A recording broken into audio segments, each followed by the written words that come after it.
अजय, कोणकोणते नेते आता तिकडे पोहोचताना पाहायला मिळतात? अजय, खरं तर मी ज्या ठिकाणाहून सर्वच VIP जाणार आहेत त्या भागातून हा संपूर्ण आढावा घेतोय।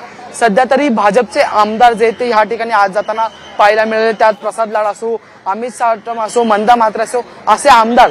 तर गायकांमध्ये जे ते कैलाश खेर जे ते ह्या ठिकाणी पोहोचलेले आहेत। ज्या मराठी सिनेसृष्टीला एक संगीताचा दर्जा ज्यांनी दिला ते अजय अतुल सुद्धा ह्याच ठिकाणाहून जे ते दाखल झालेले पाहायला मिळतात।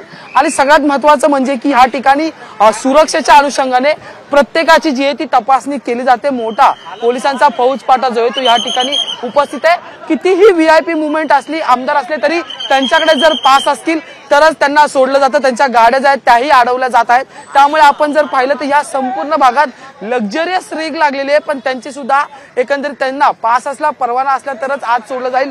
पोलीस प्रशासन यंत्रणा जी आहे ती जोरदार या ठिकाणी मैदानात उतरलेली। किंवा मग हा संपूर्ण झेवियर्स कॉलेजचा गेट आहे, VIP गेट नंबर 5 हा जो गेट आहे, आणि त्या ठिकाणी प्रत्येक जण जर पाहिलं तर प्रत्येकाचा पास जो आहे तो तपासला जातोय। पोलिसांकडून त्या पासवर जे ते मार्किंग केली जाते। त्यामुळे जर एकदा तो पास वापरण्यात आला तर पुन्हा त्या पासवर दुसऱ्यांना कोणालाही परवानगी दिली जाणार नाही, याची कल्पना जी आहे ती पोलिसांकडून घेतली जाते, खबरदारी घेतली जाते। त्याच्यानंतर जर पाहिलं तर रस्त्याच्या दोन्ही बाजूला पोलीस यंत्रणा जी सज्ज झालेली आहे। आता जर सगळ्यात महत्त्वाचं म्हणजे की अनेक बिझनेसमॅन असतील किंवा उद्योजक असतील ते ह्या ठिकाणी पोहोचताना पाहायला मिळतात। आणि त्यासोबतच खरं अजय, जसं तू सांगतोयस आणखी काही मंडळी पोहोचतात तिकडे आणि पुढच्या काही मिनिटांमध्ये ही लगबग आणखी वाढेल। तुझ्याकडनं माहिती घेतच राहू।